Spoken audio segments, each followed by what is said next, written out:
said so long, carry on, 'cause the devil wants to take me for a ride. I've really got water and you're all set with it. Yeah, I have that with if I smoke weed. I smoke And weed I've constantly. just pretty much given up on weed. I think I gave the last of my weed away to my uncle because he helped me fix. I've had a plumbing issue in my house. My pipes froze. I've been dealing with that all week. When was the last time you drank? It's 5 or 6 years ago, just the Super Bowl. So whenever the Pats beat Atlanta, remember that comeback? I was thinking about it. That was the last time I drank. That was 5 years ago, I think. I think it was 5 years ago. January 2017. Yeah, or February 2017. So you're sober? Yeah. Other than hallucinogens, and I was smoking weed, but I just kind of gave weed the boot. Yeah. I was thinking, I can't give weed the boot. It helps me out so much. No one ever, because I pull up to places like the projects, on some real shit by myself. To You recording? I was at a, Please continue. I was at a blood check-in in a city that I don't want to snitch on what city I was in. Well, you're wearing red right now, so I'm no gang affiliation here, but I was at a gang check-in, and what exactly is a gang check-in? When you pull up to a city, you have to check in with the gang in that city, so if shit goes down, those are the people you call. Well, I know rappers. Oh, is this why I always when a rapper goes? I'll often see videos on World Star, people being like, "You didn't check in with me." Exactly. Yeah, that's what that is. So if you don't, you should check in so you have people in the city who have your back if stuff goes down. And I'm going in as a podcaster, hi, Do you have hi. Sam, are you that deep into rap that you gonna check in? I know I didn't have to check in, but that was the first one I had experienced, and they literally were they don't really get me at first just looking at me be of course, duh, until I start smoking weed, because I could outsmoke Snoop Dogg, and literally people you threw down the gauntlet right there. People have told me I didn't fuck with you until I saw you smoke weed, so now I feel like I have to smoke weed. You know what, I had this happen when I was performing in New York City, and when I used to live there, especially when I did black rooms and stuff. People would burn blunts outside. Yeah. And I grew up smoking blunts, but I don't smoke as much as I used to. I've slowly just tapered it off over time. And sometimes people be like, "Oh, let's smoke 3 blunts at once while we have a vape going." I'm like, no. I can't do it, man. I'm out. I'm not the smoker I used to be. I'm retiring. Yeah, I used to be a big blunt smoker, but I'm a fucking vegan smoker now. I just smoke weed, no tobacco. I'm 3 vegan years. Smoker? I'm 4 years clean of all tobacco and nicotine. So what do you smoke, joints? Just joints. That's all I smoke. And I think people who smoke blunts don't realize that they have a tobacco addiction. No, because I have friends who I have a friend who goes through 2 packs of blunts a day. Yeah, that's how I was, and you're not. That's like a pack of cigarettes. Yeah, at least, because you can rip off the cancer strip and dump all the blunt guts. That's still a tobacco leaf you're smoking, especially for a Dutch Master. Yeah. There's plenty of stuff in there. Well, we were talking about, I know you're a hallucinogen guy, but my friend, I was tripping with him once, and he had smoked a cigarette right before we were tripping, and he just started sobbing, and he was like, "If I cry hard enough, I can get it out of my system. I just want to quit." He thought he was going to cry the nicotine out of his system. Yeah. I haven't heard that one before. It's off. Probably better luck if he sweated it or pissed it out. Yeah, that would be way better. Oh my God, yeah. So what happened at this check-in? I'm still this is the craziest thing. So it was before a show. So it was it's like if a comedian went to a city and then had to go check in with a gang, and then we just went to a showcase. Fantastic. That's literally, because then we just went to a showcase afterwards. So it was if comedians just had to go to you're doing fucking helium, and you have to go and check in with the comedian gang in the city before you go to helium. Does anyone have a joke here about apple picking? Because I don't want to step on any toes while I'm in your turf. But that's literally like the rap world. I've always found like our comparison to the music world so funny because I used to like the idea of a comedian who was like a Gigi Allen guy. You know Gigi Allen? Yeah. For those listening, Gigi Allen was like a rock musician who never made it through one of his concerts because he would start fights with his fans and spit on him and piss on him and have people pissed on his face. And I was always like fantasized the idea of a comedian who would do that to an audience. Just get up there and just spit on the audience for a joke, or like the rap version, because I've met dudes who are comics who've opened for rappers and who've opened for rock bands, and very rarely has they ever said that it's gone well. I feel like I'm a rare exception for Yeah. that, because whenever I do open for a rap, because I've done a lot of rap shows opening up, I think people are like, who the fuck is, like, out of all comedians, why the fuck would they book me? Like, I'm fucking a 6'4" doughy white kid. Like, why Curly, the? yeah. Yeah, Sam, you do not look the exactly. part. I think no. you know. So I walk up and I always go. They always think I'm about to rap, so I'll be like, I'm about to spit some bars, and then everyone's like, what the fuck? And then I just start telling jokes, and it works out. You're like a young Nodwa. I get that so much. Yeah, I'm get sure you that. do, because I never knew who that dude was for a long time, and then I was on World Star and I go, who the fuck is this guy? And Yeah. everyone's like, you don't know who that is? Yeah. I go, no, it's, I guess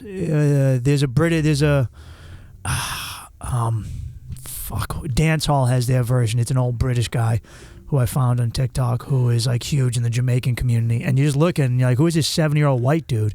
Same thing. He's a DJ for like all the Jamaican channels in England. The Gigi Allen of rap, there was this dude, Hoodrich Pablo Juan. That's his name. I saw him in Boston, and he must have gotten probably like $15,000 for the show.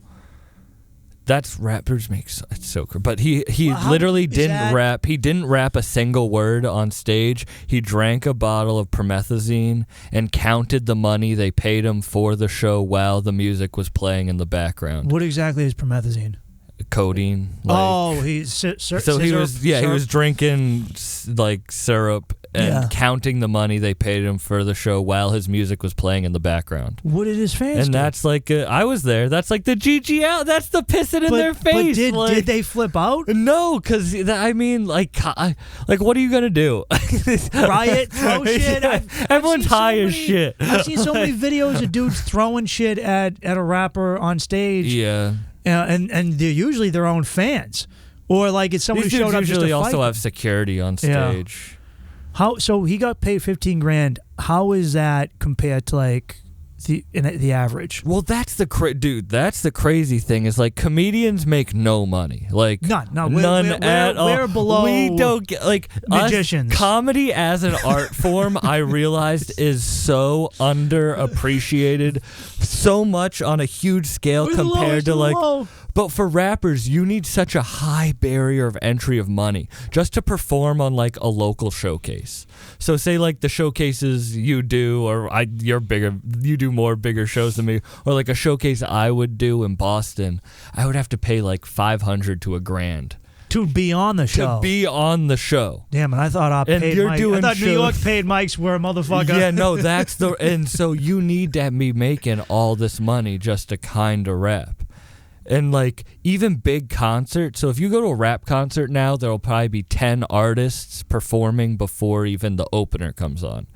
They all paid $1,000 to $5,000 to be there just to pay the headliner that much money. So you have to pay the headline act to be able to open for them. Yeah. Because you know what's funny? I saw someone put this up like recently on Facebook. And it was someone who runs shows in New York, and they go, I got hit up by someone asking how much money do I have to pay you to open for you. And she goes, that's not how it works. It'd be funny.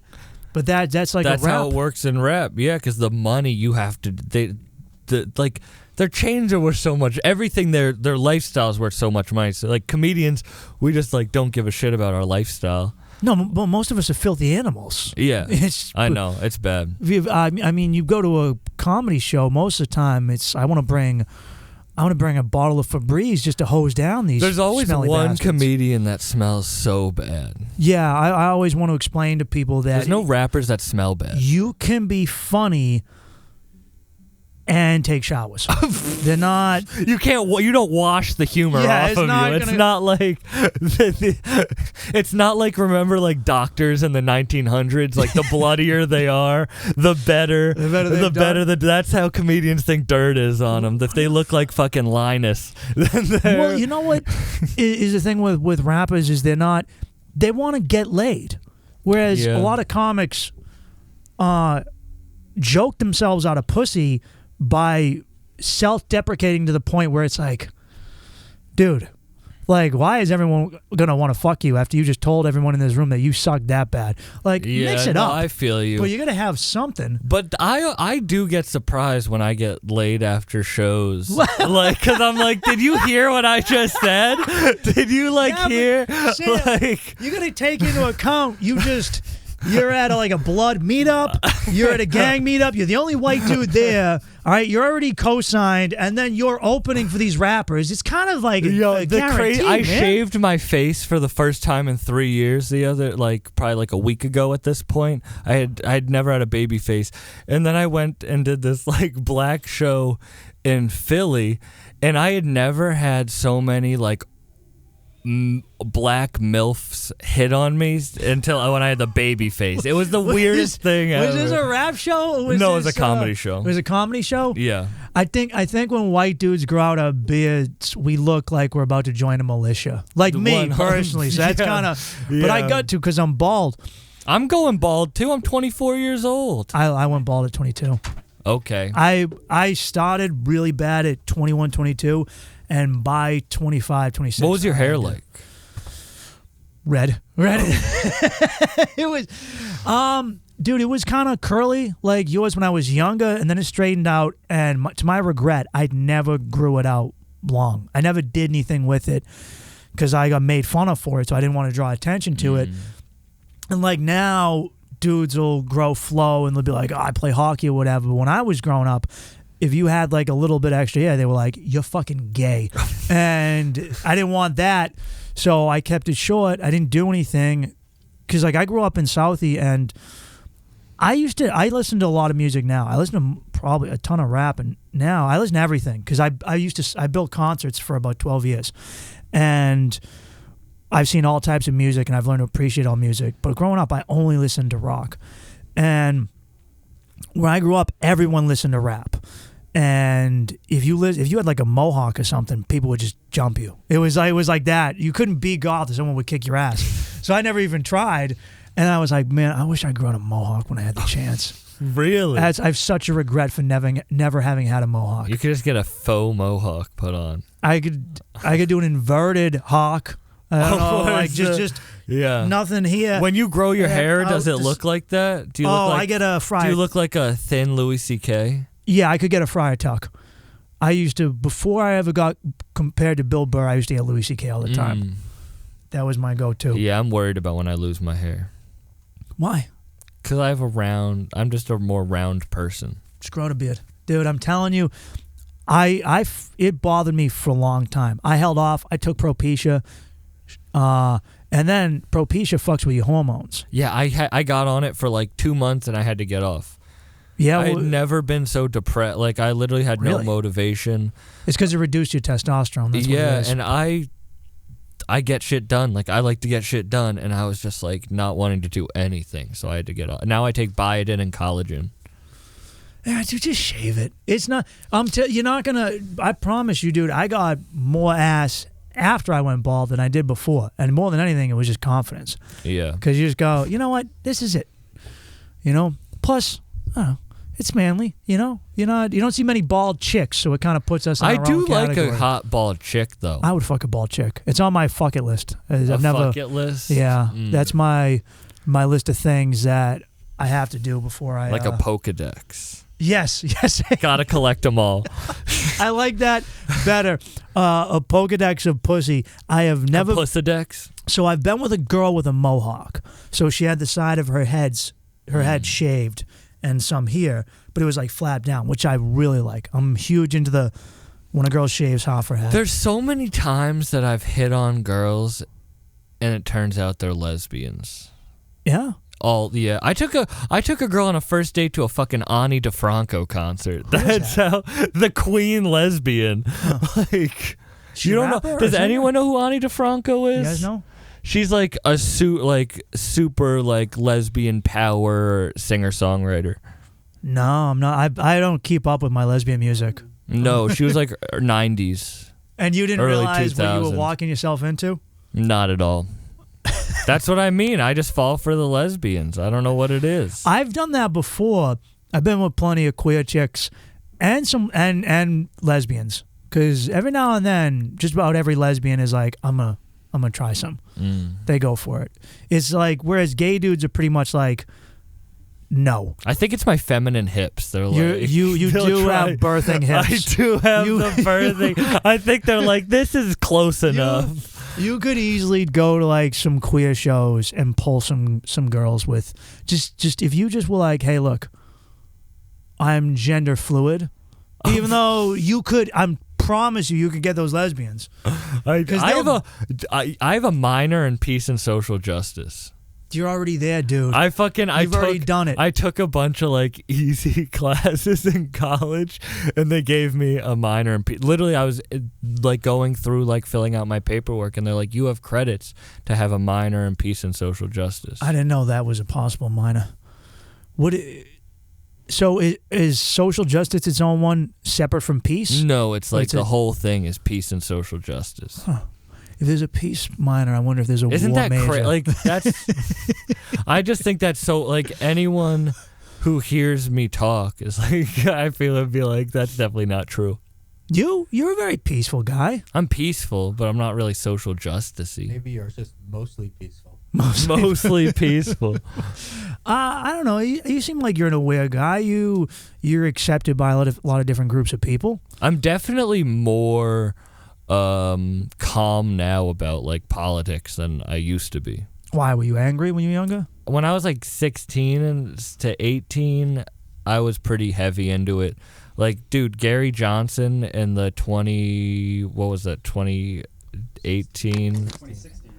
Was it 2016? That's so long ago. Yeah, that was, damn, I'm old as fuck. How old are you? I'm 24. Oh, But that was my first election cycle. He used a picture of us in his like campaign. Really? Yeah. Like I was super into it. Like but What? now I'm What's up? Can I jump in? Yeah. Am I on? Yeah. Oh, sorry. So you were super into Gary Johnson? yeah. All right. By the way, if you're just hearing a third voice, I'm just sitting in the back watching, but I just had to chime in on this. So Don her libertarian and his dick got hard. Don ignored all the rap and the lesbian music and here at Gary Johnson. He's like, I'm in. Don't ask who I voted for in 2020. Like, I'm not gonna lie to you. I got seduced by Gary Johnson.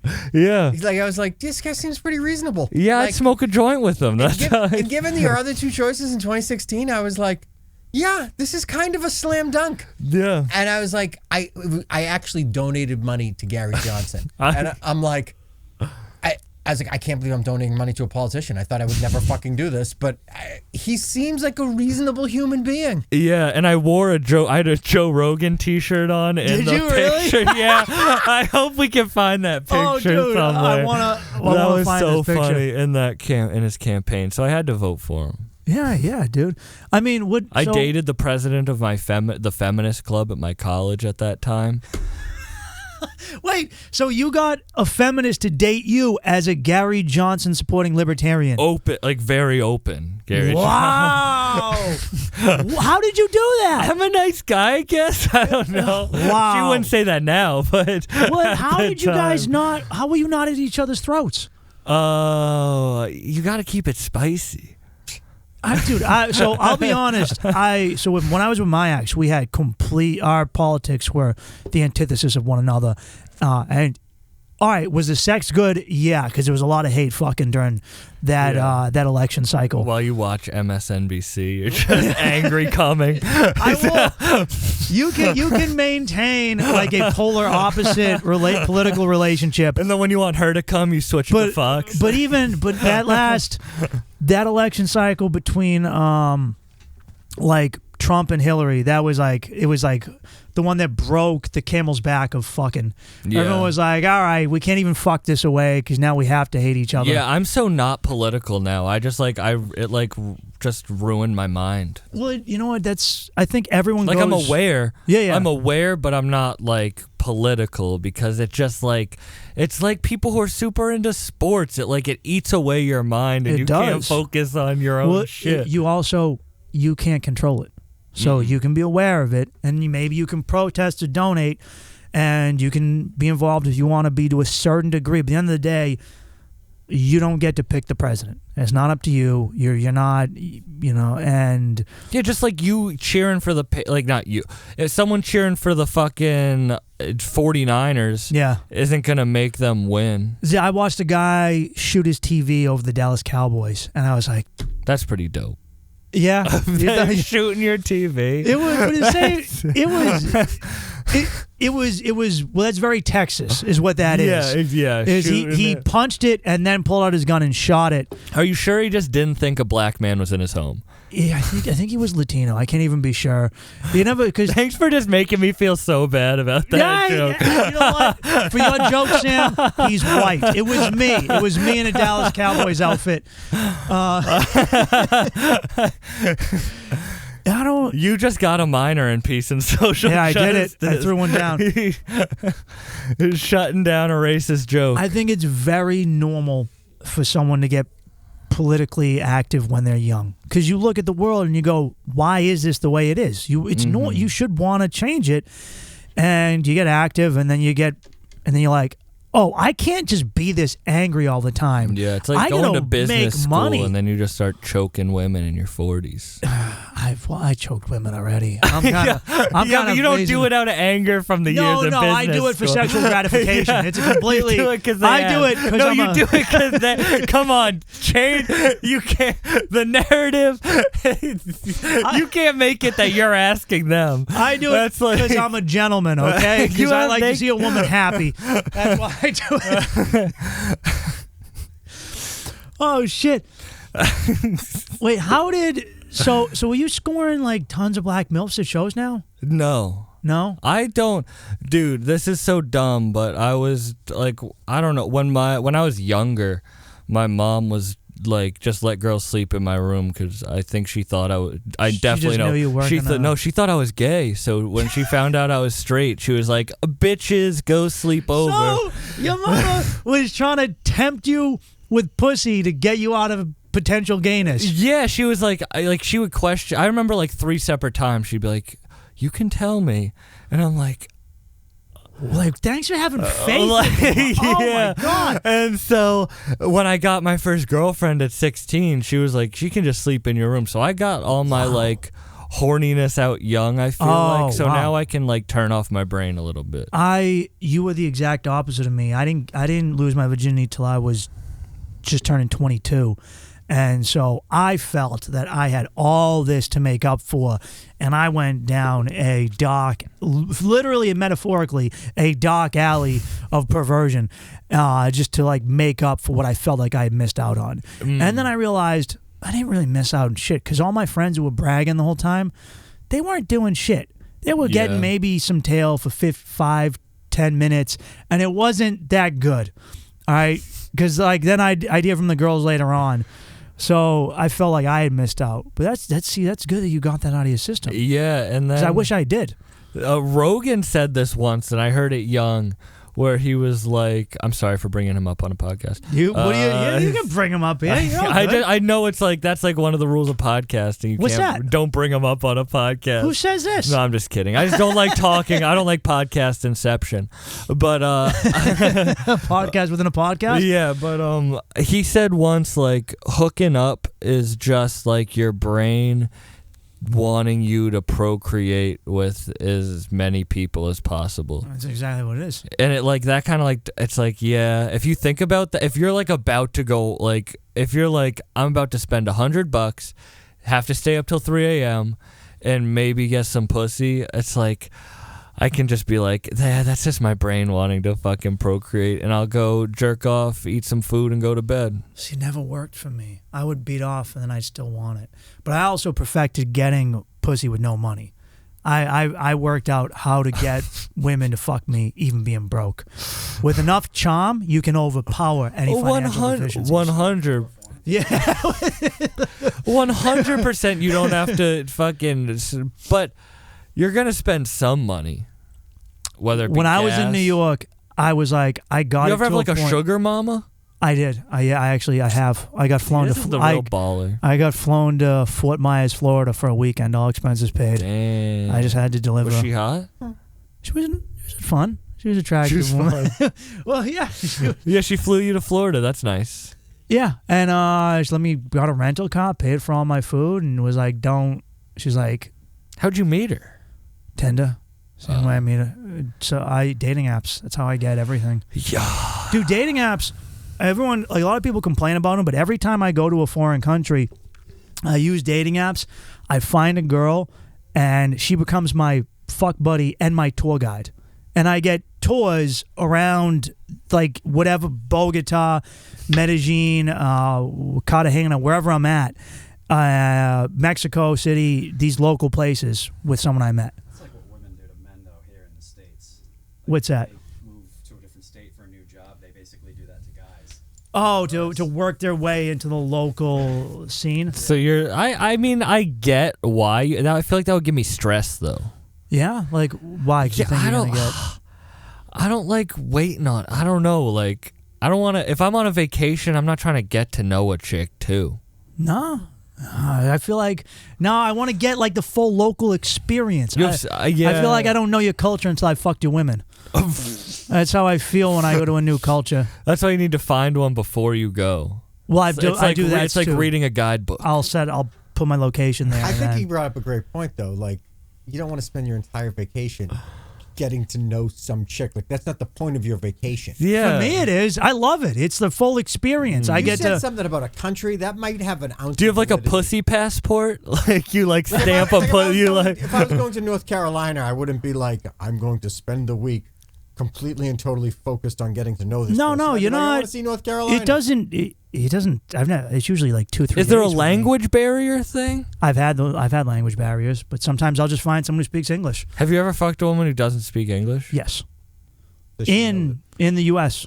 And, I was about to say something that would get me canceled later. No, go ahead. This is. I promise you're not going to say anything that I haven't said on this show. That's a million times worse. I was gonna say fucking a woman who doesn't speak your language is the legal form of bestiality.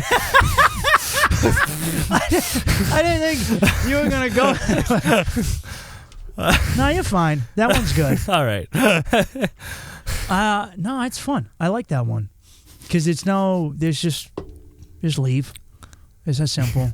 Yeah, that would stress me out so much. Why? I just am an anxious person. I can feel your anxiety. Yeah, it just. So how do you go to like a gang meetup as the anxious guy you are? I smoke a ton of weed, and I think at first they think it's like a joke. They think someone's like, "Hey, I brought this goofy white Yeah, kid." like they think it's some Nardwuar situation, and then they go in, and I could talk about why I think I'm in those situations, but I sound like a crazy person. You might understand because of the psychedelic shit, but like, I've put myself in really weird situations sometimes just because I got to rush out of it. Like I remember delivering something that I wasn't supposed to be delivering in East New York, Brooklyn, in the middle of the night.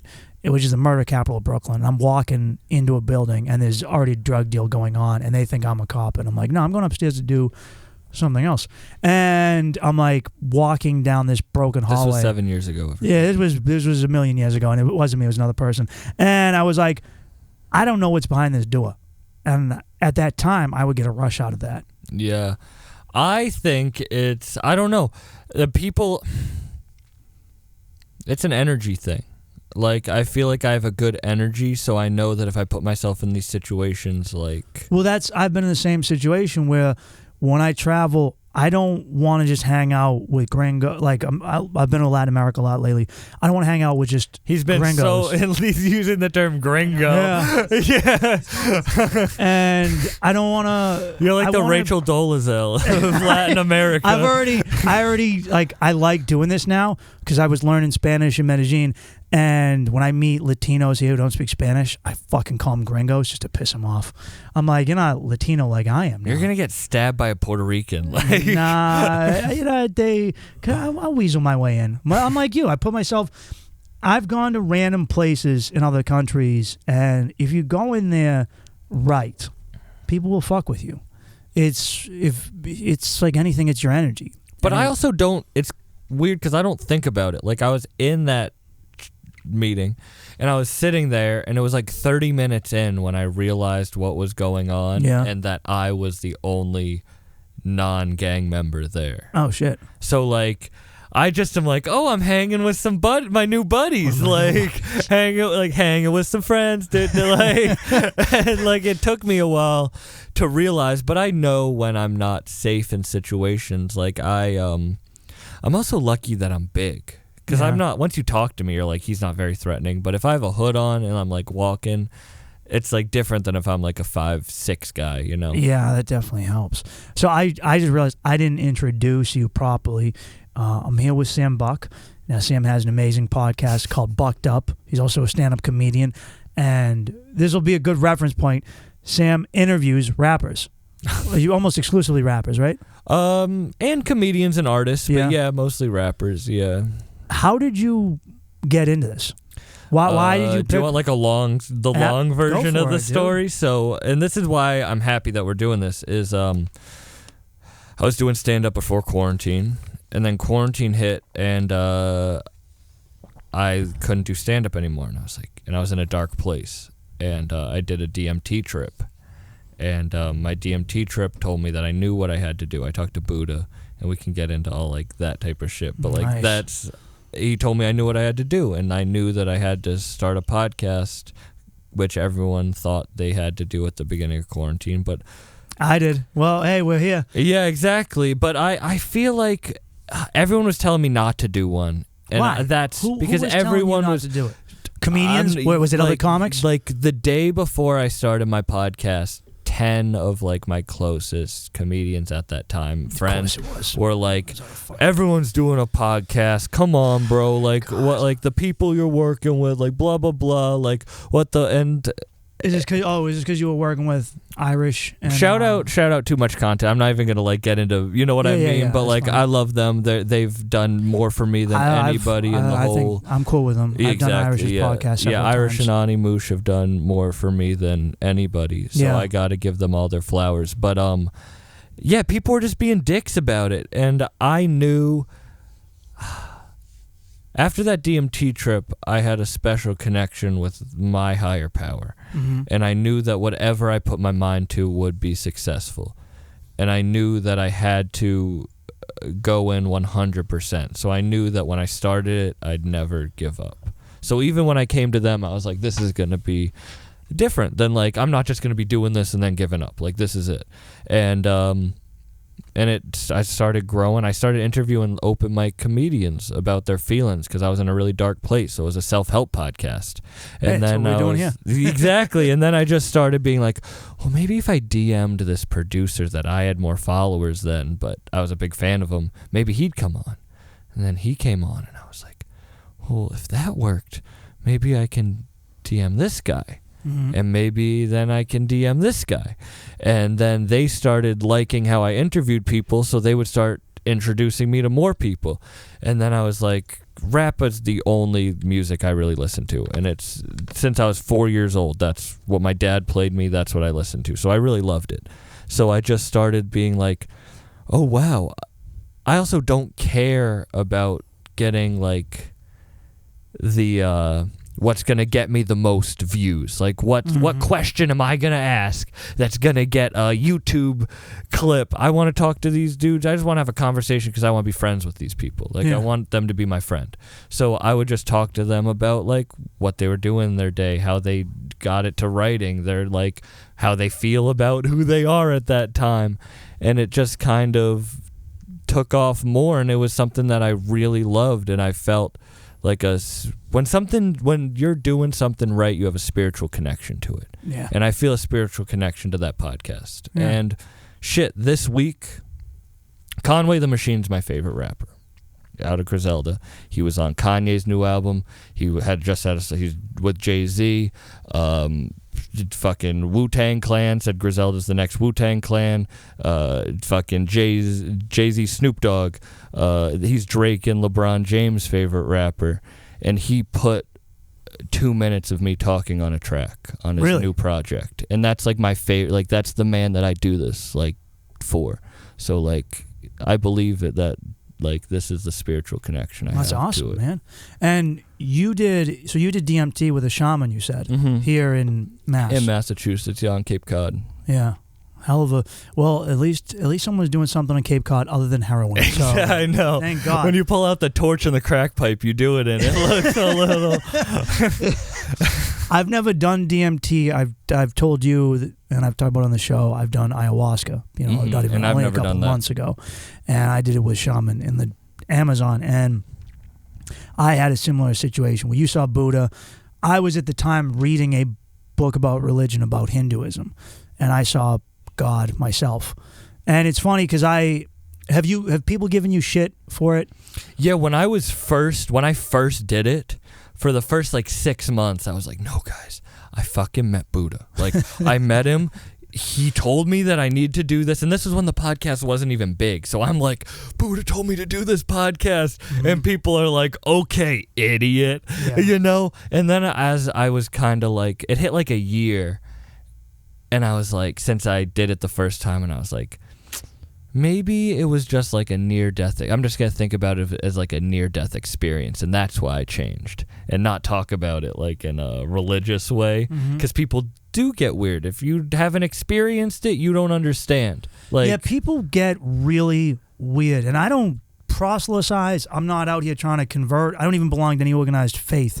I just go, I had this experience. I saw God. I know what I saw. You're not going to tell me anything different. You remember when you were younger and a chick was talking about like a sexual experience she had, and you got that like anxiety in your chest because you're like, I haven't done that. Yeah. Like, she's way more experienced. What the fuck is she talking? Yep. Like, it's like you don't. And then once you do it, you're like, okay, that's real, and that's not a bit. That's like the people don't understand. They haven't experienced it, so they think you're like a crazy person. Well, it's funny because atheists I know give me a ton of shit for it and try and poo-poo me, and I feel bad for atheists. I do too, because I used to be one. I was an atheist. I was too. Shit. I think it's nihilist agnosticism, and it's kind of a depression cult. And well, you have to have faith in yourself, and religion doesn't have to be anything religious or spiritual. I just feel like you have to have faith. You gotta have faith in something, and the word faith can be yourself. Like, have faith in yourself. You don't have to call yourself God even. Like, you don't even need to go down that. Like, you don't have to go crazy. I'm more in the Ram Dass. Like, what's Ram Dass? Ram Dass wrote this book, Be Here Now. Yeah. You should read it while tripping on mushrooms. But it's and he talks a lot. It's a weird book. I don't even know how to describe it, but there's like a page in it that changed my life when he's like, when you realize everybody's Jesus is when you realize you're Jesus. And I say that a lot, and I must sound like a crazy person when I say it. I read, this is an idea of Hinduism, and something I believe, which is that God, the universe, the eternal, is in us. Everyone's looking out here. It's both out there and in us. But the thing is, I think it's just if you believe that in yourself, like if you believe that the only way you can do something is if you put 100% in it. And so if you put it 100% into anything, then you have faith in yourself that that'll turn out. And that's all that like spiritualism is. That faith. If you want to break it down to like the simplest, not any ties to God, that's how I like break it down. No, absolutely. Because before I didn't have faith in anything. And that's kind of a side effect of just believing in nothing is I couldn't even manifest faith in anything, myself, the world, anything. So I got a pretty depressed look on life. Yeah. And as I became more spiritual, I got more faith, and it didn't. But and the faith became, and the reason I got there is I kept building faith in myself, If I have faith in me, how can I have faith in the world around me? Mm-hmm. You know, it'd be pretty narcissistic if I only believed in me and not this universe that I'm in. Yeah, and For a second. Guys, I'm gonna take off. I'll catch you later. You out? nice meeting you officially. Never happened before. I tell ladies that quite. I know. Yo, my friend was talking to me, and he was like, Your mics are still on, so you can. Oh, all right. Yeah, we'll throw the video in later. What were you saying? my friend was talking to me about he was like, I couldn't get it up with this chick. That was and he's like, so embarrassed to tell me this. I'm like, motherfucker, you've never been sad before? Like, he's like, I've told this dude so many deep, dark secrets about shit, and he's like really nervous to tell me he couldn't get it up with a Guys chick. get so weird about it, and it happens. It's happened to me. I've been with a girl. I was with this girl. It's one of the hottest girls I've been with, and I couldn't get hard. Yeah, it happens. Because I had all the time. just done hallucinogens. Not that day, but like before, and I was just like, I realized I don't like you. I'm just fucking you to fuck you. Oh, that, yeah. And I go, I realized I don't feel any deeper connection with you. No. I'm just doing. Go from such a deep conversation with the universe to I can't get my dick up sometimes. It's Because it's we're talking about depression. There's We're the talking same- about, that was the thing I was going to talk about when we were talking, is like depression. Like people get very like Faith in your dick. No, You do. like people get very nihilistic about the world, where they're like, the world's about to end, society's collapsing, so I'm not gonna do shit. And then they just don't do shit, and everyone always thinks that. So if you just do shit, like my dick gets hard when I do shit. Like, Yes. So I have anxious my way out of pussy before because I wasn't present and I wasn't just doing what I was supposed to do, which is what did I come here for? To fuck. Why am I overthinking this? Why am I putting this on a pedestal? Why am I creating false situations to be anxious about in my head when I don't have to be? Yeah, I just it's so shitty when someone's depressed to be like, it's a mindset thing, and I know what you're going through and I know how to change it, because they don't know until it's like the hallucinogen thing. Like they don't know until they go through it. So like you don't know that if you just wake up one day and you're like, I'm gonna be happy, that you will start being happy. Like you just think everything sucks, life sucks. The next day you're like, all right. It's like it's a mind. Like everyone can make that decision. Yeah, they can. Everyone can. You don't like. Depression. I get it, and I get people, and I get it's real, and I really do understand it. But there's such a simple path out of it that people won't open their eyes to. You're right. So I think I've dealt with depression and anxiety really bad, and depression is, as I explained, is a lot like getting sober. It's a very simple thing. It doesn't mean it's easy to do, but here's getting sober. Don't drink. It's that simple. Is it easy? No, but it's that fucking simple. Yeah. Just don't do heroin anymore.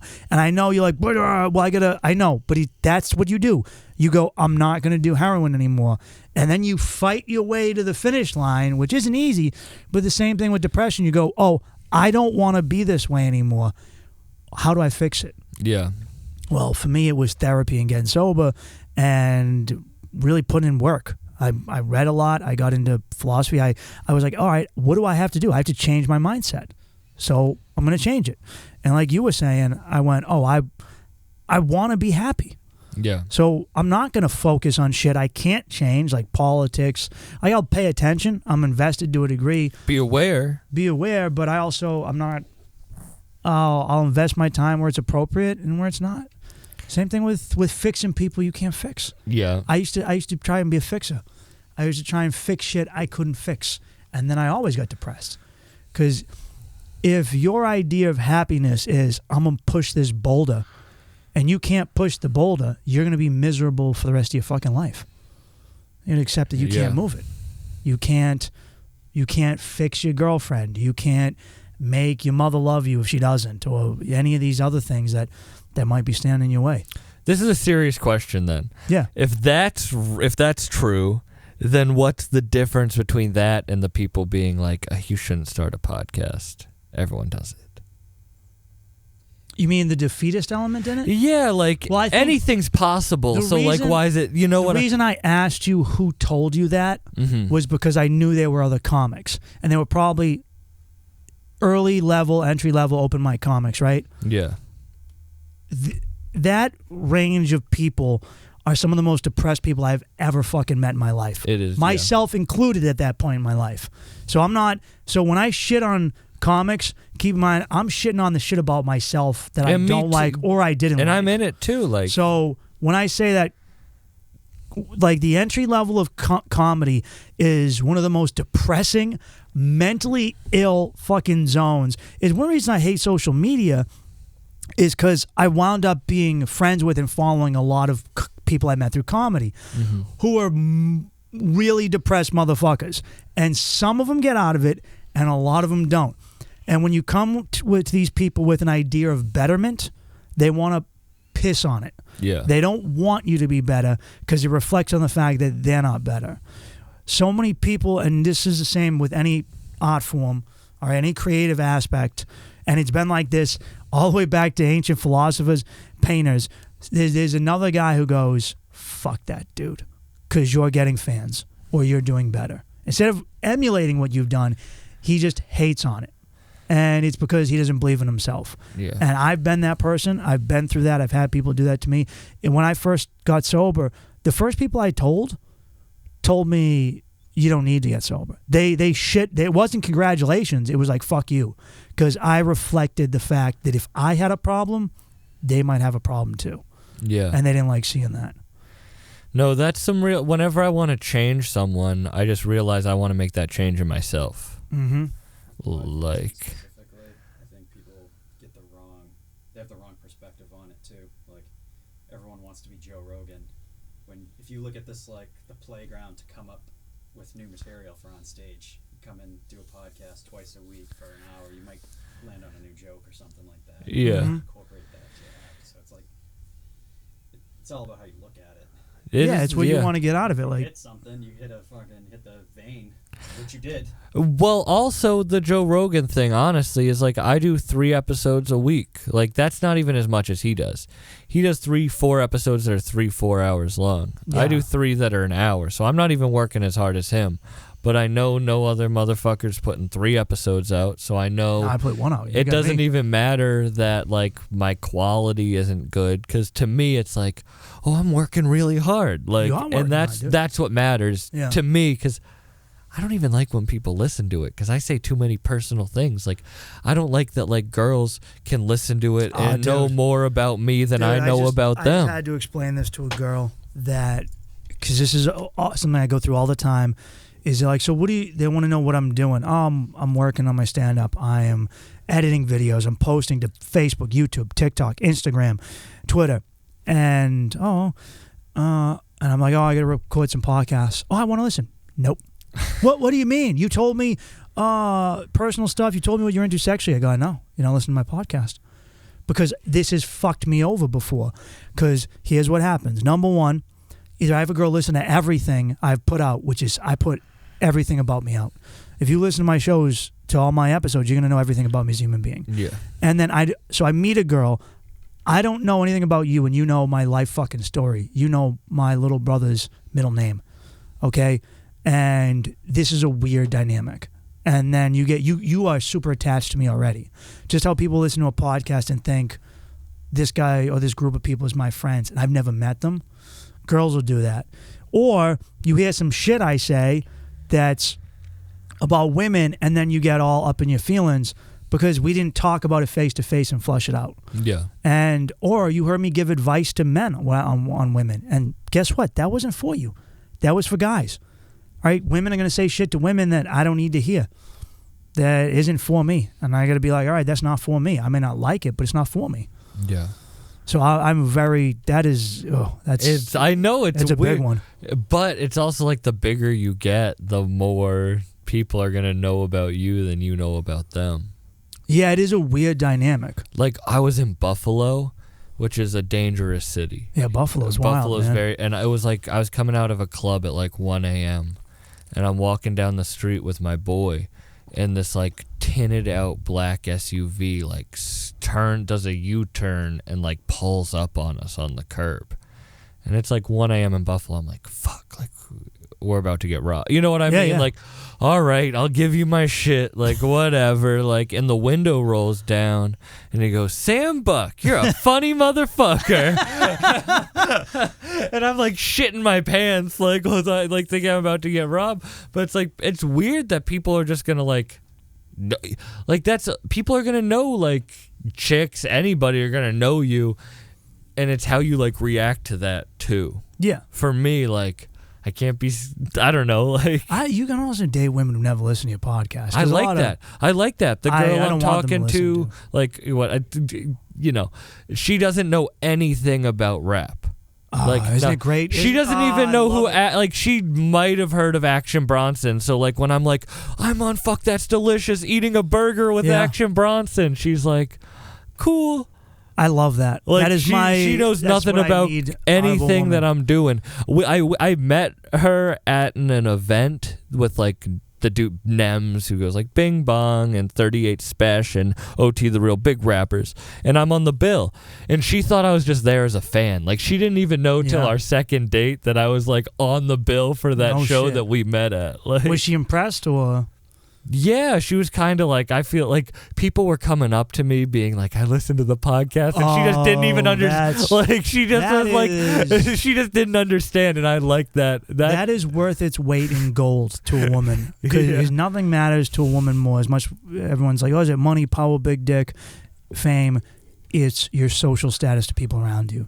So when you're in an environment and other guys or anyone comes up to you and goes, oh, I love you, stuff. Oh, nice. Oh, shit. It's that turns them on more than anything. But you do big comedy shows. Like I don't do, like you do Laugh Boston and like, a bunch of like big, bigger clubs and like showcases at bars and shit around the city, and you headline shows, right? Like, yeah, but so like is that that weird? doesn't- Like shit, I don't know, because I feel like there's always someone sometimes bigger than dudes me. get like a little weird, like if their chick's laughing too hard at something, or at their own jokes or someone at else's. you. Like if you're on stage and a girl's like, I love your stuff so much, does the guy get all like? So what you will encounter, and this is like a New England specialty, is the dickhead in the audience who thinks he's the funny guy with his friends, or has like the short dude who has a chip on his shoulder who doesn't like that you're, especially when you go to a small town, and he's like, who the fuck is this guy? And that's just his own bullshit insecurities, and that's very easy to read, those Yeah. people. They usually make themselves look like assholes anyway, because that's not attractive when you But I'm act talking about that way. the social status of stand-up is very funny. We already established comedians ain't shit. Yeah, It's but audiences don't always know that. no, they don't. They but like audiences don't realize the weirdness of comedians. I don't think most dudes care, or their girls like, oh, I want to fuck this guy. It's not. Occasionally, meet a single girl after a show, or it's Yeah, have know? you been in a cuck situation? where I fucked someone's. While their wife, while someone's watching? I did years ago. I did a couple times. I'm gonna. A couple times. I told you I walked down a path of perversion. It's not fun for anyone involved. Okay, you don't feel any better. You don't walk away as the bull feeling any better about yourself. Okay, I actually cucked a black dude. One of the only white guys to do it. And I was I put that on my resume. yeah, that's on my sexual It's resume. on your LinkedIn. Haitian motherfucker, actually. And everyone feels gross. The entire thing is just like, ugh. It was one of those things that when I first was getting laid, I was like, whatever, I'll fucking do anything. I don't care. But not anymore. Cause as I've like delved into my own psychology, I understand other people better. I understand why people are into the things they're into, and it can ruin stuff for me. And personally, I think the whole cuck thing is the guy wants to envision himself as his wife getting fucked by that dude. There's something about that's just weird to me. Yeah, that no, I feel you. don't like at all. It's just not for me. Yeah. I don't even understand swingers. Like maybe because I guess I'm a more possessive guy. Like I'm talking. So I went back to Colombia and I'm hanging out with this girl I met. I was with her for 3 weeks. I just got home actually, and we were joking. She said she's done threesomes. And I go, yeah, that's something we should do again. She goes, no, I don't do that anymore. I go, fuck you. Don't tell me you just did this and you don't do this anymore. And That's what we were talking about before. we were talking about going to Brazil together. And I go, if we go to Brazil, she's an amazing ass. And I love that she doesn't know any of my stand-up. She doesn't listen to my podcast. She has never seen a clip of me. She's never asked to see my social media. And I love it that way. It's so great. And I remember her telling me, she goes, oh, I'm going to watch Gilmore Girls. And I go, I've never seen that. She goes, good. You're a man. You shouldn't have seen it. And I go, yes. And she's not, like, I don't ever want to be a dude who watches football with his girl. Not that I watch sports, but I want like a firm delineation. Well, that's what I was talking about. Like, I don't, if a girl likes the same shit I like, if a girl likes the rappers I like, then she's going to meet those rappers, and then she's going to want those rappers more than me, because that's what she likes. In that situation where your girl is fangirl. I don't even want her to go, like, I want to go doesn't care when I go out to, like, these concerts, because, like, they're also sausage fest. They're fucking gangster rap concerts. There's not a lot of, like, chicks there, you know what I mean? Like, you know what? it's like open mics, like, girls, there's no hot girls at, like, maybe comedy shows, but if a hot girl's at a comedy show, she's usually with a boyfriend. Yes, there are single girls there. They're weird. In my experience, they're strange. All right, maybe fun, maybe scary. I don't go for the weird like I used to. I've kind of backed off. Too many problems, and so it's funny is the way you describe gangster rap. So I've interviewed several musicians and guys that are into hardcore and punk, and I was never into the hardcore scene, but I have a bunch of friends that were, and it's similar to gangster rap in that there are dudes in gangs and stuff, and I opened for a friend of mine who's in hardcore, and it was for a biker gang, and so I know that feeling of, I'm performing for dudes who could hurt me if they don't like my shit. And I've been in the same thing at a hardcore show. It's a bunch of angry dudes, and every now and then you get some girls to show up, but it's a 90% sausage fest. 100%. So I don't want. That's why I refuse to have a date, nor have I even hooked up with a female comic or any comic for that matter. You've never hooked up with a female comic? Salute. Yeah. It seems so. I as bad as I could be with women and fucking up my life at various points, I don't need more, thankfully. I got my shit together, but I realized the way you feel about your podcast, that's how I've been about stand-up. And I go, if I start fucking with people around here, I'm going to potentially fuck up what I have. I don't want more drama into a thing that already gives me plenty of drama or stress. I don't want people to, I feel that way about stand-up too. I really do. Like, as I feel about my podcast, I feel about stand-up 100%. But I have to make decisions about what you push sometimes and what you push absolutely. other times. But no, I really do feel that way about stand-up. But it might be a narcissistic thing, but I like the female comedian personality because it's similar to my personality, and if someone's different than me, I'm not gonna feel comfortable with them. I feel comfortable with people who are like me, so I like the female comedian. I like a lot of female there's a lot of girl comics out there. Like, I could give you a list right now of girl comics that I want to fuck. Don't, because that would I'm not gonna this podcast would turn real bad real fast. Because I will get plenty of hate, but there are times where I'm at shows and I go, I did this thing in my brain where I had to turn it off, where I go, all right, Mike, you just can't. You see them as a different kind of woman, so you don't hit on them, because I like them, but that could be problems.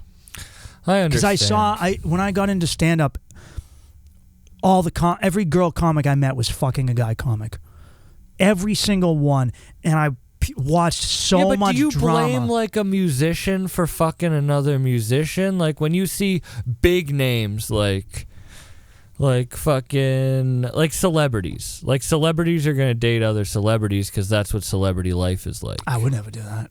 Like fucking Pete Davidson. He could have fucked all millions of pussies, and he chose Kim. He probably has fucked millions of pussies. But why go with Kim? Because I'm on Team Kanye. Okay, I'm on both of their teams. Are you kidding? Why Kim? If you could date the most powerful female celebrity, do you know how hard that would make your dick? I wouldn't be into it. I see where you're coming from. Like, I want a woman that's gonna like push me. Like I want someone who's more successful than me, more pushes harder than me. I don't want to be the one because I want to always be inspired. Like I do want to be. So like if I'm fucking Kim Kardashian, I'm like I gotta get my shit together. But you're not. And that will make it like. But Kim's already a billionaire, right? Yeah. So you gotta. I think you said an unrealistic height to get to. Are there any comedian billionaires? Is Kevin Hart's not a billionaire, right? I don't know. No, I don't think so. I don't think there are any comic billionaires. You're setting a high bar, which is good. You're a hard worker, clearly, but Completely against female nature too. I will see. I like a strong woman, I do, but for me, it's part of like conquering them and them being loyal to me. I like that. And I want them to inspire me too. That's fun at first, but not in the later years. I feel that's as long as we're on the same team. I think as long as I love them when they're there for me, I'm there for them. That's what matters. But I feel like Kim is just drama. Like I would see. I've heard some. So I was told this. You also know how he's gonna sell out every arena when he does his next tour. Yeah. See, I was told this by comedian Bobby Kelly. Right. Or is he from Boston? He's older guys in New York now, and he said, "Don't Very ever." Funny comment. He said, "Don't ever date someone with a headshot," and that's something that I kind of live by, which is a lot of times when you're both in entertainment, there can be a competition that isn't that, and also for me, the most important thing is when I come home from this, that I have someone who's not associated with it, and then I can just relax with 100%. But I'm not even talking about dating female comedians. I was just talking about hooking up. Well, I mean like Kim, because I feel like, don't get me wrong, me would go for Kim because that would change my life, absolutely. Yeah, but if I was Pete Davidson's life, you think 100%. You think it upgrades Pete? 150%. Yeah. Because do you know how many people? On some real shit, if we want to get into like conspiracy of it, how many people really hate Kanye? Like that's like a big thing. Like hating Kanye is a big thing. I had this debate with someone just during the Super Bowl where they were like, we were watching the halftime show and they brought up Kanye. I go, I love Kanye. I'd love for him to be there. He goes, he's fucking crazy. And I go, not to me, he's not. Exactly. I like him too a lot, but people hate him. So for Pete, he's already on SNL. Like for Pete to do that is a good move for him on the big term because he just gains a huge fan base that's like on some Twilight level like Team Pete shit. Do you think it's psychologically good for him? No, but I don't think anything he really does is psychologically good for him. He's like, he doesn't. Like I like that lifestyle. I like the crazy lifestyle. I wish I could be more like not so like hard on myself, you know, like I like that free lifestyle. I think it breeds success. Why are you hard on yourself? In what way? I don't know. I'm very like I hate myself more than like that's why like people who hate on me. It's like I hate myself that much. I hate myself more. Like do you allow someone around who gives you shit? Nah, people talking shit online or whatever. Like so when people attack you, yeah, I don't. It's like. I think hating myself sucks a lot, but I think it helps me be successful because I'll never be happy with myself. So I'm always going to strive for happiness. And in the strive of happiness, I'm going to become happy because of all the stuff that will happen. I might never sit in a moment where I'm like, for a month, I'm like, enjoy, but I'm going to build up so many little things of like trying to push myself for happiness that I'll end up having a happier life. So I used to be like that. I was just like you, where I had intense hatred of myself, and whatever I did, I didn't give myself credit. I didn't allow myself to get to a point where I was like, oh, look at what I've done. You should be happy. And in my experience, it'll wear on you. Mm-hmm. It does. It grinds you. You will begin to grind yourself. And I was like that for a while. Now I'm also 10 years older than you. Yeah. And I eventually got to a place of peace where I was able to be like, to both motivate myself, but be happy for what I had. Because in not being happy with myself and what I had, I never got to enjoy the stuff I was creating. Yeah. I would take it away from me as soon as as soon as I felt, look at what you did, I go, well, it's not good enough because look at what else you could have done. Yeah, I agree with that, and that's why I try so hard to do stuff for myself too. But at the end of the day, this sounds so fucked up, but at the end of the day, I would rather sacrifice my life for the greater good. What do you determine to be the greater good? My passion. Like to be no one who's super successful in anything, I think, is fully happy with what they do. I think there's some truth to that. And so I'm okay with that life. Oh. See, I kind of came to that point and I wasn't okay with it. And I realized I went a different way, which is I don't need to be the best of the best. I just need the best for me. Mm-hmm. And the best I want to be, and then to have my peace, because I don't want to be Kevin Hart level. That's too much, because I don't think that I could ever be happy at that. To be like a good mid tier, that'd be fantastic. Like someone like Tim Dillon, like that's something I would definitely aspire to, is that level of notoriety. But any more would just be, because then I'm under everyone's spotlight, and everyone's going to put a target on me. I agree with that, and I don't even. I try not to think about what level I want to be at, but I do think about who I want to aspire to be around. Who do you aspire to, or to want to be around? I want to be around with the best of the best. I want to be able to have conversations with people that no one gets to have conversations with. Like I want to be able to be respected by people that respect that I like. I want to respect, like, I respected Griselda, the rap group Griselda, so much. Like, they were they changed my life. And so for them to now respect me, all three of members of the rap group, to respect what I'm doing, is something that does bring, I might not be happy day to day, but that's something that's like a bucket list thing. So, like, I want, like, that is... I don't even remember what the tangent I went off on. You were talking about respect. And you respect, want their respect. like I want their respect, and I want that from. I want to be respected. Like I feel like growing up, I wasn't respected.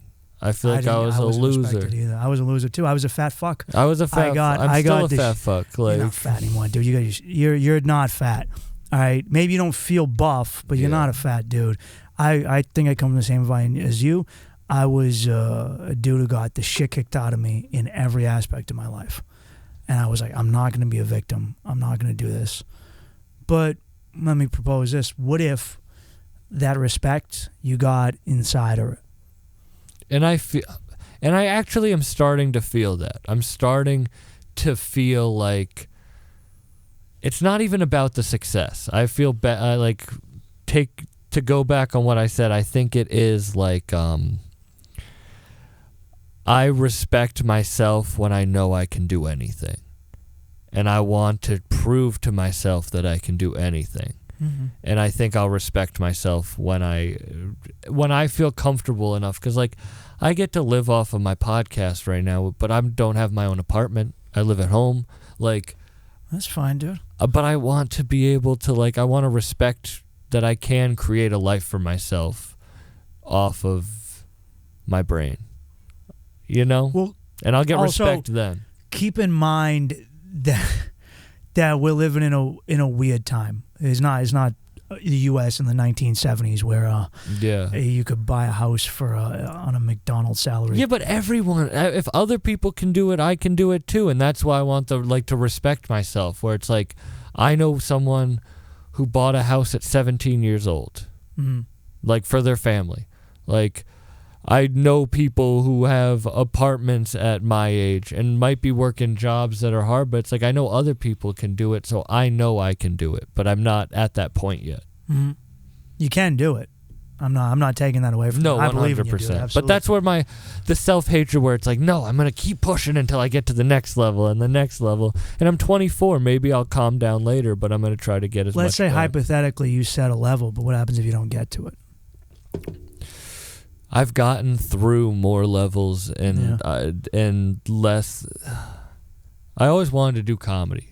When I was 17 years old, I told myself that was what I was going to do with the rest of my life, and I've never changed that thought.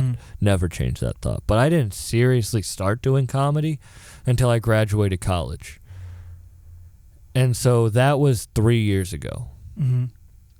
I've done more in the past 3 years, even with COVID, in comedy and podcasting than I ever thought I'd be able to do in my wildest dreams, on some like real shit, like not trying to be braggadocious. Like There's thought, nothing wrong with being your own hype man, dude. but like I really have. So I do think I can get to any level if I just don't even set that level, just put my head down and just outwork the person that I look up to. If I look up to somebody, like what with you with comedy, like I really look up to your comedy. Like I'm sorry that I haven't listened more to your podcast, but like I look up to your comedy. So I want to be like, damn, I want to be like, I can get to that level hopefully if I work really hard. And that's not the level of like I think I'm going to be better, but it's like, damn, I just want to put the work in. Yeah. You know? Well, that's a good thing to feel, because a lot of people don't. A lot of people see something and they go, I just want this, and they don't realize that it takes work. I'm sure you probably get plenty of haters, right? Yeah. Who give you shit because the way you look, or you're interacting with rappers who someone else might be like, well, who is this corny white dude over here interviewing Conway? I should be the one. I deserve this, and it's that no, you don't. Because you put the work in, and this other person didn't, and those people will always. I've had people go, "What are you doing on this show?" And I go, "Oh, I got booked for it," or "Oh, I saw you opening for it," and I go, "I'm her friend." Yeah. They don't understand that. Oh, this person, I'm with this person because they like me and they respect me. I'm hanging out with these comics that you, as I'm sure you've had one of those situations where someone treats you like whatever, and they see you with someone, and suddenly their attitude towards you changes, right? Because they realize, oh, this someone that I like or respect associates with. But this they person. don't know what you did to get to that point. You know, they just think one day it just happened. No, yeah. They think one day you just got funny, or one day you just like started getting booked. Like, it's a slow grind, and you have to not care about how slow it takes. Yeah, that is one of the most important parts, and it's also that people get fucked over by our technology, because you watch TikTok, Instagram, whatever, and you see an end result, or you see a person living their perfect life. You don't see all the nastiness that goes on before that. Yeah. For instance,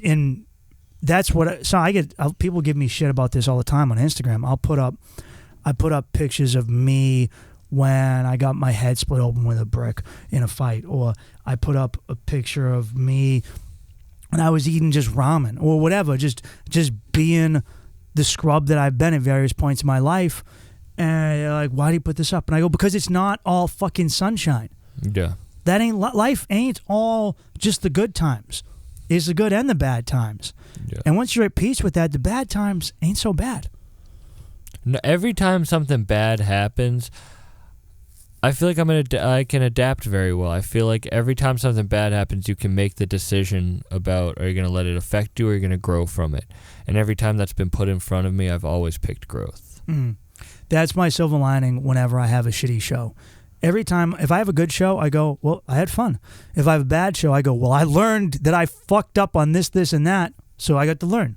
Yeah. So in reality, they're all good. They can all be good shows if you want them to be. 100. Even the worst show. Yeah, it's like, because anyone, yeah, you can make any room laugh if you're funny enough, no matter how shitty the room is. So I like going in and being like, I did wrong. I hate people who blame the audience. Yeah, I've seen people go in and kill in front of two people that I thought was like a dead room just because they knew that right thing to say to those two people. It's like it's a puzzle. Comedy's like a puzzle, and you can figure it out. And I like failing. Like, I like being like, all right, what am I going to do next? Because I love it, you know? People call me a psycho because of this. I like the suffering. Masochist, I'm not, well... Actually, I'd be more of a sadist, but I'm not even. I like it because I know I grow strong from it. So I'm always the sort of dude that they go, "Why did you hike that mountain in the winter?" Because it was hard. Because it was scary. Because I was terrified. Why did you do ayahuasca in the jungle? Because I was fucking horrified. And because when I do shit that I'm scared of, I grow. And the more I'm afraid of something, the more I'm going to do it. Why'd you travel that random place? Because I was terrified. I was fucking scared shitless. Well, so I did it. Then I overcome my fear. Or why'd you go to that show for those bikers? Because it was tough. I knew it wouldn't be easy. Yeah. That's why. And that shit, or the emotional shit, all of it, it makes you it hardens you and you grow. Yeah. I'm a big fan of don't be a bitch. do hard shit because it's fucking hard, man. And you become a hard dude. 100%. Yeah. So you said that you've hit these levels, right? Mm-hmm. That you've surpassed some of the points you set. What was the interview that you were most proud of? The guest you had in your show.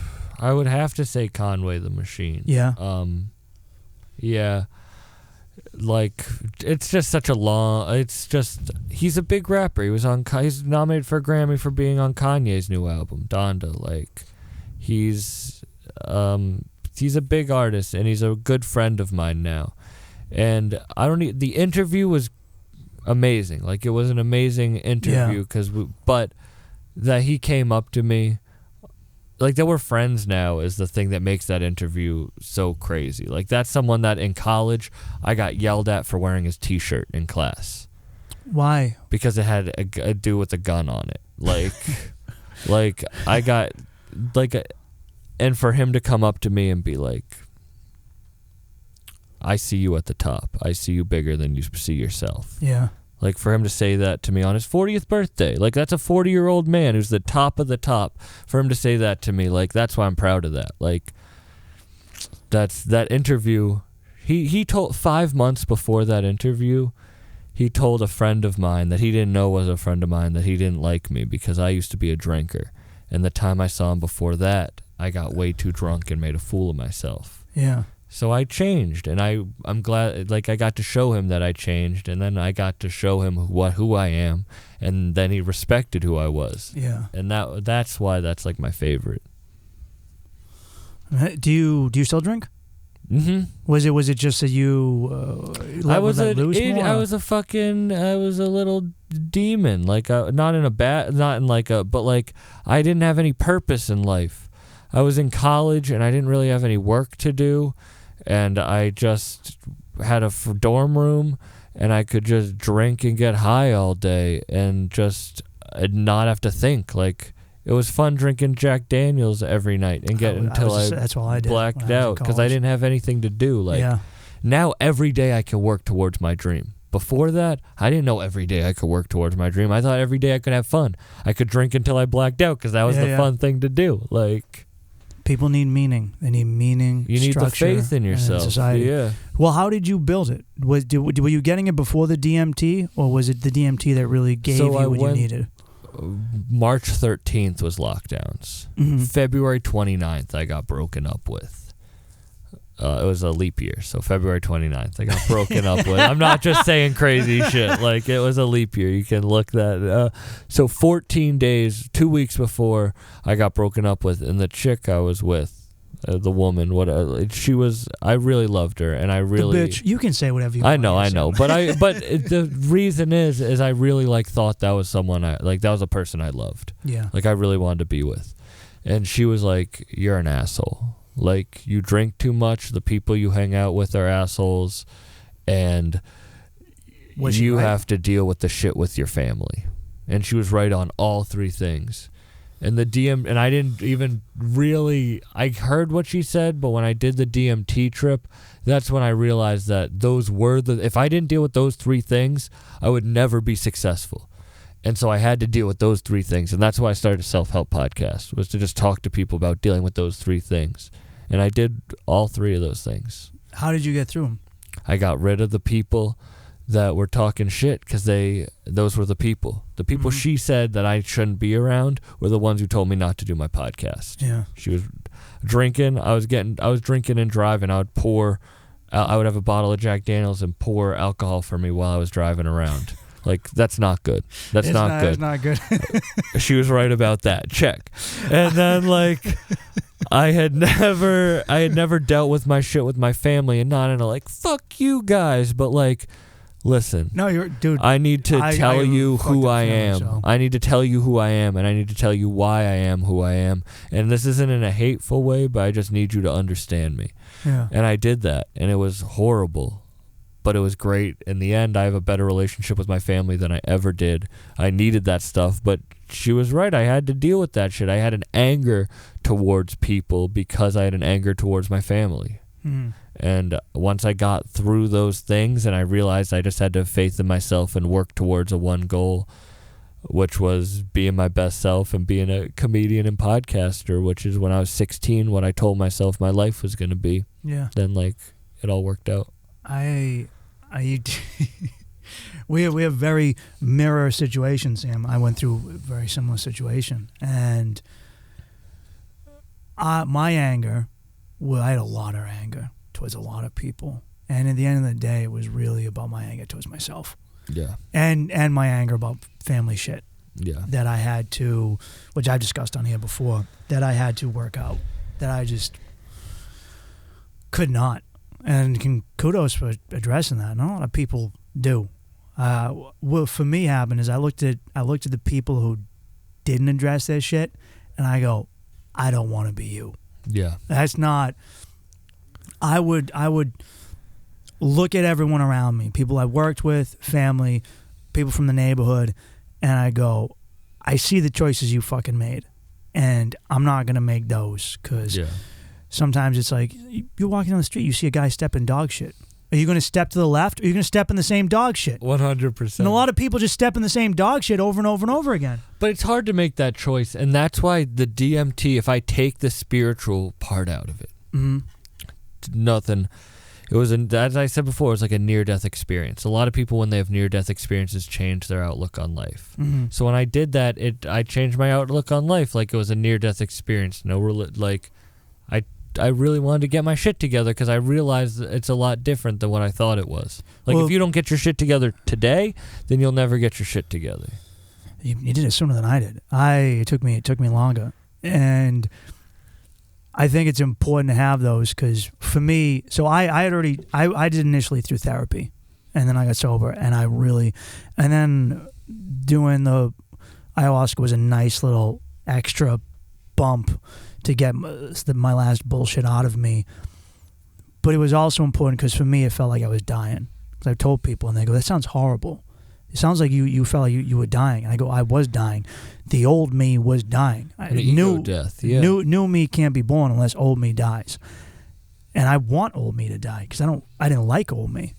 Eventually I get to a point where I'm like, the last night I did it, before I left the jungle, I remember this dude came over to me, and he was another American there who was doing it, and he would interpret, because everyone could speak Spanish but me, and he goes, you doing okay? And I pulled in my blanket and my hammock, and I go, I'm a caterpillar becoming a butterfly. And he goes, that's great, dude, good for you, and fist bumped me, and I was like, oh, well, this is the feeling, I'm changing.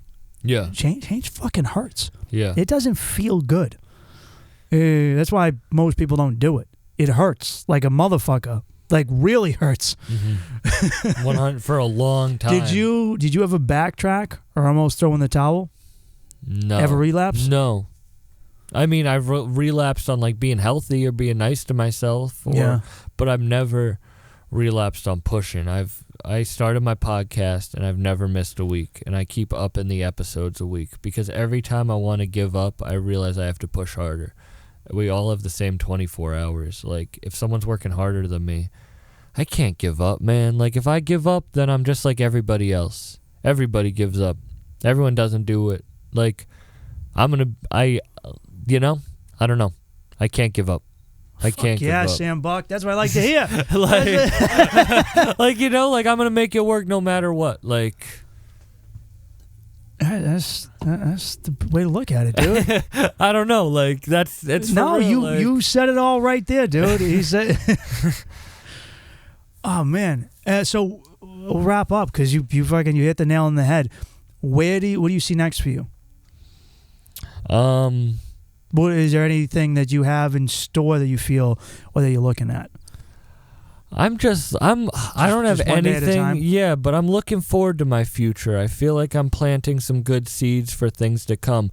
Right now I'm doing everything by myself. Like I have Ani and Irish, as I said, producing it, but like I do it all. Like I want to do comedy more. I want to be respected as a comedian. Like I've put in real hours and real time into that, and I really do believe that I am a good comedian. So I want to be respected in that, and it's tough because I thought getting a successful podcast would help me, but no one in Boston wanted to respect me. I'm gonna give you a piece of advice because I said these exact same fucking words to Will Noonan some years ago. And when I did his podcast, and he goes, every comic is Rodney Dangerfield. I get no respect. And he goes, if there's one thing we all have so many things in common, depression, whatever, issues that we don't deal with, or we deal with. And one thing is this feeling of, I don't get respect. And then I would hear from other people that another comic was like, dude, sucks Bain left Boston because I had gone to New York. And I go, that dude said that? I didn't know that dude respected me. And he goes, yeah. It's like, I respect you, man. So it's a lot of times we don't even realize that someone does. Yeah. Because they're not necessarily going to come up and pat you on the back. And sometimes you're looking at bookers for it. A booker is like a hot woman. Is the best way I always describe a booker. They get a lot of attention and therefore a lot of power out of it, and they don't fuck with you if they think no one else is fucking with you. All right, and eventually, don't put them on a pedestal. But no, but I want to show my work. That's what I don't want to get any. That's what I mean about the podcast thing. Is like I don't want that to be the reason that I get booked. I want to get booked because I have worked. Like I used to. They're all interrelated, man. This is not. The era of just being one thing died. That doesn't exist anymore. I talk with old timers that act like the internet's going away. It fucking ain't, dude. So work with it. And we're all working on different avenues. I'm doing the podcast. I make videos. I do stand up. Yeah. You're doing all this too. And it's all interrelated. And what you want is for as you rise in one thing, for that to lift up like a rising water level, everything else. So don't ever get down on yourself. I got booked because there's reason. Let's say you get booked tomorrow because your podcast, you got booked because you're hard fucking work. No, and that was a bet because it's like I also know that I can prove myself in those situations because I have, but I don't. I guess it is optics. It's like I think other people are gonna think that, but why the fuck should I even care what other people think? Don't. It's such an easy answer. It's such an easy answer. I shouldn't give a fuck. I did that when I first started doing stand-up. I just found some old videos of me doing stand-up. This isn't me being a cunt or being a prick. I came out genuinely funny. Mm-hmm. I just knew how to be funny because I was funny with my friends. I wasn't a guy who never made people laugh. I made my friends laugh. And I came out and I said whatever the fuck I wanted to say that I thought was funny. If I thought it was funny, I did it. I started getting into the comedy scene, and I restricted myself because I started hearing comics go, "Don't, that's hack," or "You can't do that," or "That's offensive," or "Don't do that."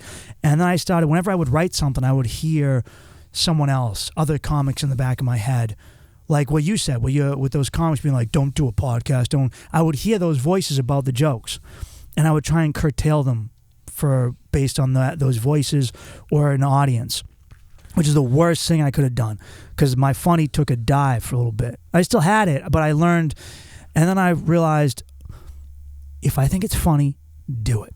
And people don't have to fucking like it. They don't have to. They can, but obviously, if no one's laughing at it but me, kill the joke, Mike. But if I think it's if I know what I'm doing is right, like as far as being creative, premises I didn't write down because I thought they could get mad at that. Yeah, if you come from a good place, from humor, and you think it's funny, do it. Because why would we write something that we don't think is good? Yeah, right. Or hateful. Like I'm not a hateful person, so nothing I'm gonna say is gonna come out that way. Place. I needed that. Well, dude, Sam, where can people find you? Follow me on Instagram at Bucked Up Podcast. Look at me up on YouTube, Apple, Spotify, Bucked Up if you like rap music, art, comedy. Or people talk about getting their fucking. Yeah, it doesn't really matter. It's a self-help podcast, and it's fun. I get really baked and talk about self-help. I've seen you ask some funny questions before. I don't know who you had on, and you were asking him about how he masturbates. Did I? Yeah, probably. You were Sometimes really I do episodes allegedly on mushrooms, and I forget what I talk about. I saw a couple of those ones too. Yeah, it was a very random question, but he rolled with it because it was funny. Oh, about ask him if he shits with the door open. That's what it was. Yeah, I asked Flea. Because Flea Lord has a song. He opens up with the song with "I be shitting with the door open, sitting with your broad smoking." So I had to ask him, does he be shitting with the door open? I was wondering what provoked that line of questioning. But shout out Flea Lord. He's a good friend now. He's a dope dude. Shit. Well, dude, thanks for coming on, man. Do you have anything else you want to promote? No. Come see me do comedy and listen to my podcast. This was awesome. This was a lot of fun. Thank you for having me. Absolutely, dude. I was happy to have you. Thanks, man. All right.